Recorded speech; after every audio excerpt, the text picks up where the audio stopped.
Monsieur le Président, bonjour. Bonjour. Merci d'avoir accepté de répondre à ces quelques questions d'Euronews, alors que se tient le sommet Union européenne-Afrique, un sommet qui intervient 7 ans après le sommet de Lisbonne.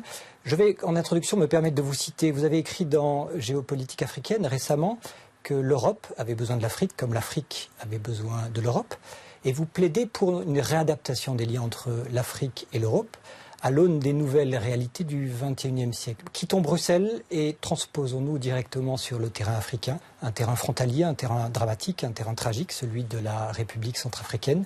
Est-ce que l'Union africaine s'est assez investie dans ce dossier? En Centrafrique, aujourd'hui, l'organisation de l'État laisse à désirer. C'est un défi politique et institutionnel Est-ce que l'Europe doit plus s'investir sur le terrain centrafricain, ou pensez-vous que les Africains doivent assurer eux-mêmes leur sécurité? Aujourd'hui, il y a 6 000 hommes de l'Afrique centrale qui sont en République centrafricaine, et avec une prise de position des dirigeants de l'Afrique centrale qui a stoppé quand même à certains moments des situations qui auraient pu tourner au désastre. Et puis, l'Union africaine a pris le relais à travers la MISCA et aussi avec le soutien de l'Union européenne et la prise de position du Conseil de sécurité des Nations unies. Est-ce que ces forces africaines, Monsieur le Président, est-ce que ces forces européennes, est-ce que demain un mandat de l'ONU permettront de ne pas aller vers une scission de la République de Centrafrique? Non, je pense que c'est ce qu'il faut éviter. Parce qu'au moment où on parle, l'Europe est à 28, l'Afrique a longtemps été morcelée. Nous parlons plus d'intégration, de grands ensembles sous-régionaux en Afrique. Je ne vois pas ce que pourrait donner un nouveau morcellement de petits États qui déjà avaient été coupés en petits morceaux en dépit du bon sens. Je pense qu'avec le soutien des partenaires et le renforcement, je parle de soutien logistique et financier à la MISCA, je parle aussi de soutien financier et technique aussi au gouvernement centrafricain directement.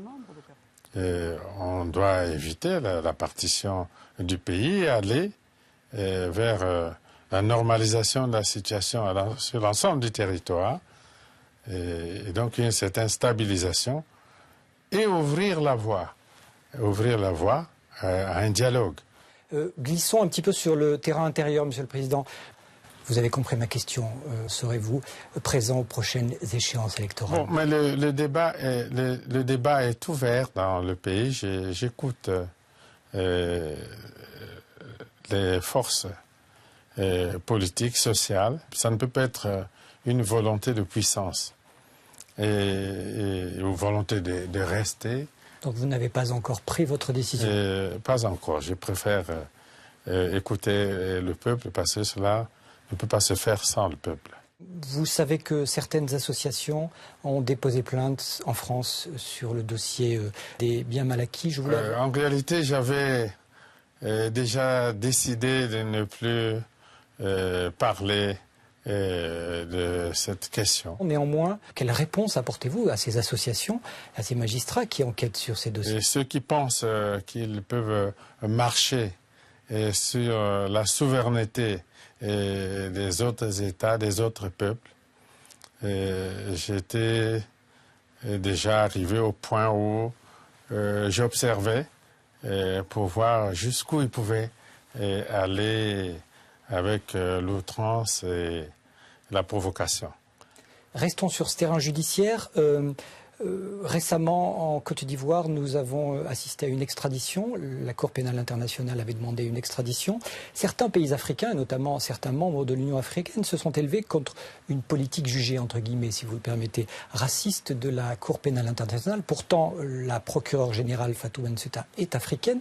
Je voulais avoir votre sentiment sur cette politique de la Cour pénale internationale. Si l'Afrique observe qu'alors que se produisent des drames, il ici et là dans le monde et la Cour pénale internationale ne fait rien. Et que chaque jour, on va trouver dans tel ou tel pays d'Afrique un poisson, quelqu'un a jugé. Et nous trouvons cela inacceptable. Le Kenya s'est élevé il y a quelques mois contre cette politique.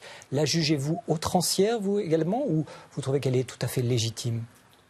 Les drames, des choses graves se produisent dans le monde, je ne vais pas les citer, tout le monde le sait, mais la Cour pénale internationale se tait, personne ne dit rien, et puis c'est devenu comme la mode, une facilité comme ça.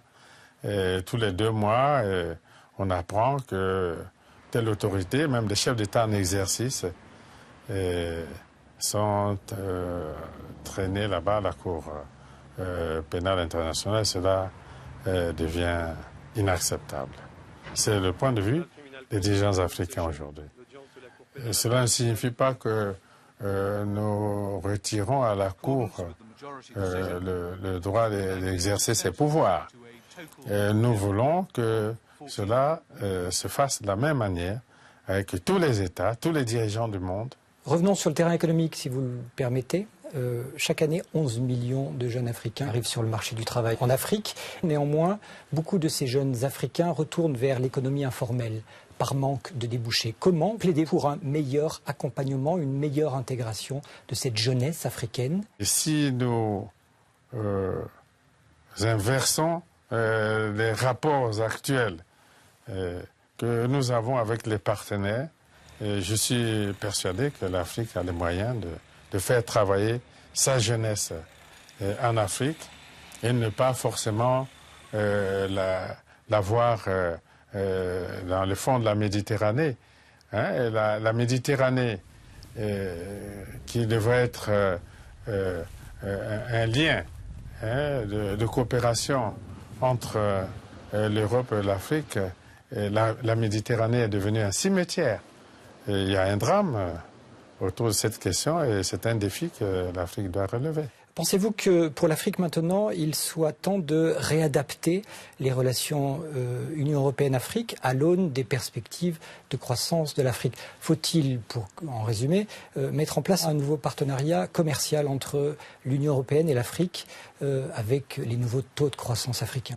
Créer de la valeur ajoutée, des emplois, former des hommes sur le continent, élever le niveau de développement de l'Afrique pour des échanges qui prendront des volumes plus importants, et ce sera dans l'intérêt à la fois de l'Europe et de l'Afrique. Donc, je pense que déjà à Lisbonne, ces problèmes avaient été discutés. Il reste la mise en œuvre. À Lisbonne, on a assisté à beaucoup de déclarations d'intention. Ne faut-il pas maintenant abolir la distance entre les déclarations d'intention et les faits sur le terrain? L'Afrique ne peut pas ouvrir seulement ses marchés pour recevoir les produits sans être en mesure de vendre elle aussi. Être donc dans des relations gagnant-gagnant, beaucoup plus que dans une relation unilatérale comme cela a été le cas depuis la colonisation, peut-être jusqu'à maintenant. Et donc obtenir que l'Europe s'engage à fournir à l'Afrique, à un partenaire qui en a besoin, un appui suffisant pour élever son niveau de développement et avoir donc un partenaire assez solide et crédible comme l'Europe a de partenaires ailleurs, en Asie et en Amérique par exemple. La préservation de la biodiversité africaine qui est véritablement un combat demain qui permettra aux générations futures de mieux vivre également sur le continent africain mais partout dans le monde. Nous avons la responsabilité de protéger le bassin du Congo, qui est l'autre poumon du monde après l'Amazonie. Et donc, nous lançons plutôt un appel aux autres partenaires pour que les rencontres que nous avons autour de ce dossier ne soient pas toujours des échecs. Nous étions à Rio +20, et les pays riches s'étaient réunis 24 heures avant le sommet de Rio à Mexico.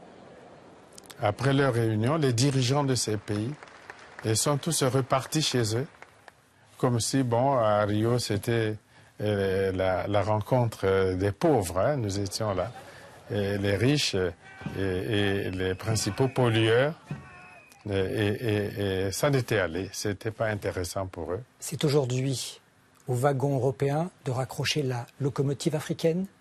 C'est ça maintenant l'histoire? C'est ça maintenant l'avenir? Oui, parce qu'on a eu la tendance... donc c'est le wagon européen qui doit raccrocher la locomotive est africaine? Je ne le dis pas ainsi, mais ce sont peut-être deux forces qui devraient se mettre ensemble pour avancer. Même entre nous en Afrique, la communication se fait dans les langues européennes. Et puis il y a les peuples qui se connaissent depuis longtemps. Les continents sont les deux continents les plus proches. Nous pouvons aller de l'avant en engageant des actions plus concrètes au lieu de continuer seulement de faire la rhétorique. Je vous remercie d'avoir répondu à ces quelques questions pour Euronews, Monsieur le Président. Merci.